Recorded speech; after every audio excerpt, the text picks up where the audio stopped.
Bismillahirrahmanirrahim. Assalamualaikum warahmatullahi wabarakatuh. Alhamdulillah wassalatu wassalamu ala Rasulillah wa ala alihi wa sahbihi wa mawalah. La haula wa la quwata illa billah. Allahumma 'allimna ma yanfa'una wanfa'na bima 'allamtana wa zidna 'ilman ya rabbal alamin. Rabbi shrah li sadri wa yassir li amri wahlul 'uqdatam min lisani yafqahu qawli. Teman-teman yang dirahmati oleh Allah Subhanahu wa taala, insyaallah kita akan melanjutkan kembali pembahasan kita tentang jenazah. Kemarin kita sudah membahas tentang definisi jenazah, kemudian apa yang harus kita lakukan ketika hendak menjemput ajal, kemudian bagaimana cara kita mentalkin dan lain sebagainya. Nah, sekarang kita akan lanjut ke bagaimana ketentuan kita dalam perawatan jenazah. Nah, yang pertama yang harus kita lakukan, ada 4 hal yang harus kita lakukan ketika kita mendapati jenazah, baik itu dari saudara kita, kerabat kita, tetangga, teman dan lain sebagainya. Ketika kita sesama muslim, kita mempunyai hak ataupun kita mempunyai kewajiban untuk mengurus jenazah tersebut. Karena mengurus jenazah hukumnya adalah fardu kifayah. Fardu kifayah itu adalah idza qama bihil wajib saqatal itsmu 'anil baqin. Jadi ketika ada salah seorang dari antara orang yang berada di situ sudah melakukan kewajiban tersebut, maka dosa kaum muslimin yang ada di situ berguguran. Tapi kalau tidak ada satupun yang melakukannya, maka semuanya mendapatkan dosa. Nah, dari situ kita belajar, semoga ini bisa menjadi bekal dan salah satu nanti kita menjadi salah satu yang melakukan kewajiban itu, karena fadilah, keutamaan dari mengurus jenazah itu sangat besar. Yang pertama adalah ada 4 kewajiban seorang muslim ya dalam mengurus jenazah. Ya, ketika kita mendapati jenazah, yang pertama yang harus kita urusi adalah memandikan jenazah tersebut, kemudian mengkafani, mensalatkan dan menguburkan. Nah, itu yang terakhir. Nah, kita masuk ke materi. Yang pertama adalah memandikan jenazah. Apa yang harus kita lakukan? Yang harus kita persiapkan sebelum kita memandikan jenazah. Yang pertama adalah yang harus kita persiapkan air yang bersih dan suci. Kemudian air itu dicampur dengan kapur barus ataupun wangian. Kalau nggak salah ada juga yang menggunakan daun bidara. Ya. Kemudian memandikan jenazah di tempat tertutup atau dengan hijab ya. Jadi ketika kita memandikan jenazah, meskipun itu sudah mayat, nyawanya sudah tidak ada, tetap saja kita harus menutupi auratnya. Ya, jadi harus dimandikan di tempat yang tertutup, dimandikan tidak di tempat umum ya, atau bisa ditutupi dengan kain dan lain sebagainya. Kemudian hendaknya dimandikan oleh keluarga jenazah. Jadi yang paling utama yang harus memandikan itu adalah keluarganya. Kenapa? Untuk menghindari penyebaran aib. Jadi misalnya jenazah ini mempunyai aib di badannya, mempunyai penyakit atau dan lain sebagainya, itu ketika yang memandikan adalah keluarganya, jadi keluarganya bisa menutupi aib dari jenazah tersebut. Kemudian jenazah laki-laki dimandikan oleh laki-laki, jenazah perempuan dimandikan oleh perempuan, kecuali suami dan istri. Ya, jadi kalau jenazahnya laki-laki, yang mandikan juga harus laki-laki. Kalau jenazahnya perempuan, yang mandikan juga harus perempuan, kecuali itu ada kerabat, misalnya anak ataupun istri, suami dan lain sebagainya, itu dikecualikan, itu boleh ikut untuk memandikan. Nah, selanjutnya ketentuan dalam memandikan jenazah. Setelah tadi kita persiapkan air yang bersih, kita akan memandikan jenazah tersebut. Yang pertama harus kita lakukan apa dalam ketika kita ingin memandikan jenazah? Yang pertama, niat ikhlas lillahi ta'ala, itu pasti. Kemudian menutup jenazah dengan kain. Jadi meskipun jenazahnya ini sudah tidak memakai pakaian, tapi tetap harus ditutup dengan kain. Agar apa? Agar auratnya tertutupi. Kemudian membersihkan kotoran. Yang pertama, membersihkan kotorannya, kemudian memulai dari anggota wudhu dan mendahulukan yang kanan ya, jadi diwudhukan dulu, kemudian mendahulukan yang kanan. Membersihkan punggung dengan memiringkan jenazah ke kiri dan ke kanan. Jadi semuanya tetap harus dibersihkan. Kemudian memandikan dengan bilangan ganjil, misalnya kayak tadi membasuh yang kanan dulu 3 kali, yang kiri dulu 3 kali. Apakah harus 3 kali? Tidak. Jadi bilangan ganjil boleh 5 kali, boleh 7 kali, secukupnya ya. Dighairi tabdzir, dengan tidak memubadzirkan air. Kemudian melepaskan gulungan rambut jika jenazah berambut panjang. Ya, misalnya perempuan itu rambutnya panjang atau laki-laki ada juga yang berambut panjang, itu tidak boleh digulung. Kenapa? Semuanya harus terbasuh dengan air. Kemudian mengakhiri dengan menyiramkan air kapur barus ya, agar tidak bau ya. Menyiramkan air kapur barus. Kemudian mengeringkannya dengan handuk, sama mengelap dengan handuk. Menjalin rambut 3 pintal, kemudian merahasiakan aib yang ada di tubuhnya. Nah, ini yang paling penting. Apapun yang terjadi di saudara kita, itu harusnya kita sebagai sesama muslim itu menutupi aib dari saudara kita tersebut. Apalagi saudara kita sudah meninggal, sudah tidak ada lagi di dunia. Itu lebih utama untuk kita tutupi auratnya, kita tutupi aibnya. Kemudian menutup jenazah dengan kain, lalu dibaringkan di tempat untuk kain kafan. Jadi setelah dimandikan langsung dibaringkan ke kain kafan untuk dikafani. Nah, selanjutnya adalah mengkafani jenazah. Nah, ini tidak semua orang bisa ya mengkafani jenazah. Biasanya kalau di tempat-tempat itu ada orang khusus ya, yang bertugas untuk mengkafani jenazah. Tapi sebaiknya kita sebagai seorang muslim harusnya kita juga bisa, karena suatu saat kita tidak selalu hidup misalnya di lingkungan muslim, kemudian orang yang bisa itu senantiasa ada dan bisa. Nah, tentu kita harus sebagai seorang muslim kita harus bisa.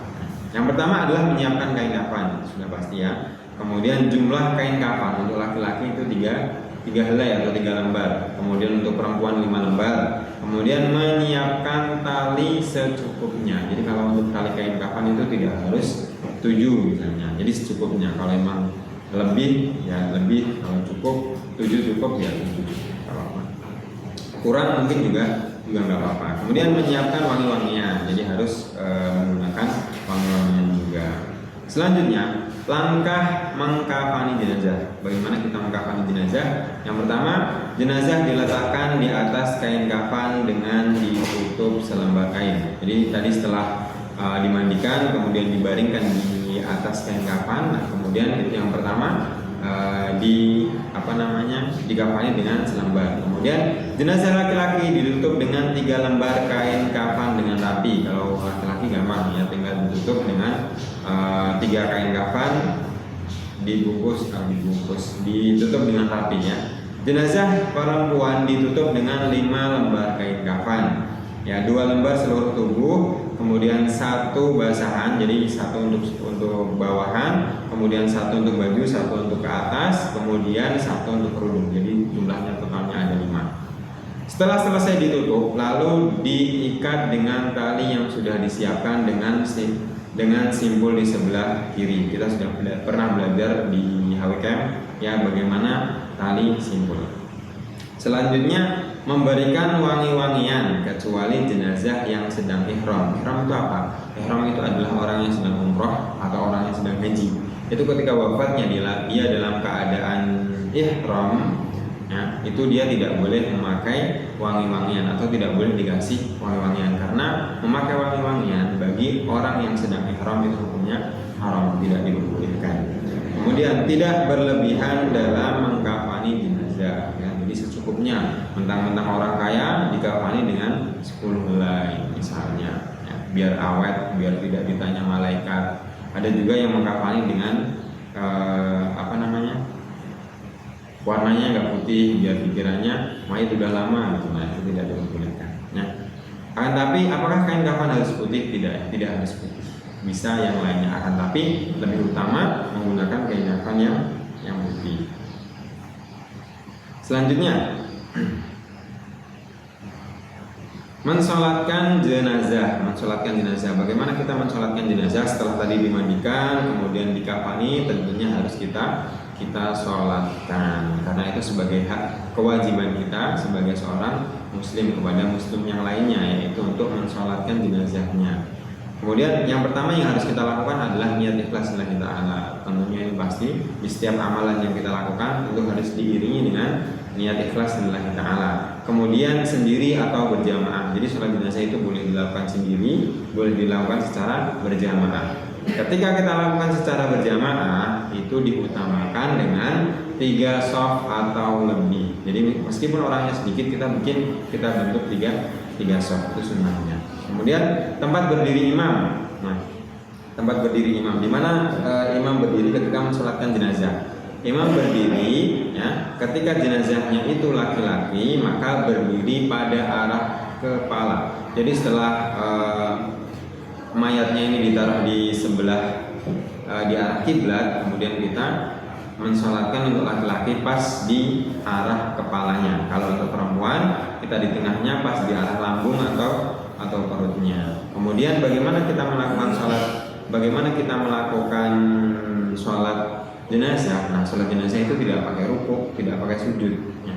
Yang kemarin sempat viral, ada yang petugas satgas COVID ya, dia mensolatkan jenazah pakai rukuk, pakai sujud. Nah, itu salah. Tapi mungkin nggak apa-apa karena beliau belum tahu. Maka kita sebagai apalagi anak pesantren harusnya minimal kita tahu. Nah, jadi sholat jenazah itu ada 4 takbir ya, tapi tidak pakai rukuk dan tidak pakai sujud. Takbir yang pertama kita membaca surat Al-Fatihah dan shalawat kepada Nabi Muhammad SAW. Kemudian setelah itu takbir lagi kita berdoa kepada Allah Subhanahu Wa Taala, mohon ampunkan kepada jenazah yang kita doakan. Allahumma ighfir lahu warhamhu wa'afihi wa'fu anhu, itu sampai akhir. Kemudian setelah itu takbir lagi dan berdoa secara umum. Ya, jadi untuk jenazah juga untuk seluruh kaum muslimin secara umum. Doa apa aja boleh. Ya. Kemudian yang keempat takbir, setelah berdoa tadi takbir kemudian salam. Nah, itu simpel ya, sholat jenazah simpel sekali, tapi banyak yang tidak tahu karena jarang praktek. Selanjutnya menguburkan jenazah. Bagaimana kita menguburkan jenazah? Ya, setelah tadi dimandikan, dikafani, kemudian disolatkan, baru dikuburkan. Nah, yang pertama adalah menyegerakan penguburan. Jadi disunahkan untuk menyegerakan penguburan, tidak menunda-nunda penguburan. Kemudian mengiringi dengan tenang dan berjalan di sekelilingnya. Kemudian wanita tidak ikut ke makam. Jadi wanita tidak diperbolehkan untuk ikut ke makam. Kenapa? Karena wanita itu mempunyai hati yang mudah meratapi. Ya. Takutnya nanti terlalu meratapi, karena meratapi mayat itu tidak diperbolehkan. Takutnya nanti kalau wanita ini ikut ke makam, maka nanti dia di makam melakukan hal yang tidak diperbolehkan. Karena kalau meratapi mayat berlebihan sampai dia menyobek-nyobek baju, nangis, teriak-teriak sampai seperti orang gila, nah ini termasuk dari kabair, termasuk dosa besar yang itu tidak diperbolehkan. Maka wanita disunahkan untuk tidak mengikuti jenazah ke makam. Kemudian melepas alas kaki ketika masuk makam. Kemudian tidak diperkenankan duduk sebelum jenazah masuk kuburan. Kemudian mengubur di lubang yang baik dan dalam, jadi tidak asal-asalan. Kemudian memasukkan jenazah dari arah kaki kubur. Kemudian membaca basmalah ketika meletakkan jenazah ke kubur, menutup bagian atas kubur jika jenazah wanita. Jika jenazahnya wanita, disunahkan untuk kuburannya ditutupi biar tidak dilihat oleh orang banyak. Kemudian meletakkan jenazah dengan menghadapkannya ke arah kiblat, meninggikan kubur sejengkal. Jadi biar kelihatan bahwasanya ini adalah kuburan, biar tidak dilewatin orang, tidak digunakan untuk tempat duduk dan lain sebagainya, karena itu tidak diperbolehkan. Maka disunahkan untuk meninggikan dari tanah yang rata ini sejengkal dari tanah tersebut. Kemudian dibolehkan membuat tanda di atas kuburan, contohnya seperti batu nisan dan lain sebagainya, asalkan sebisa mungkin jangan yang permanen, karena kuburan ini adalah untuk umum, jadi kita pasti bergantian. Kemudian menaburkan tanah di atas kepala sebanyak 3 kali, yang melemparkan tanah atau kerikil itu termasuk dari sunnah Nabi Muhammad SAW. Mendoakan jenazah setelah selesai penguburan. Jadi setelah selesai penguburan kita doakan jenazahnya terlebih dahulu, baru ditinggalkan. Nah, setelah itu keutamaan sholat jenazah. Apa sih keutamaan sholat jenazah? Nah, di sini disampaikan dalam hadis Nabi Muhammad SAW. An Abi Hurairah an Nabi SAW qala man shalla ala janazatin falahu qiratun wa man ittaba'aha hatta tuda'a fil qabri faqiratani. Qala qultu ya Aba Hurairah wa mal qiratu qala mithlu Uhudin.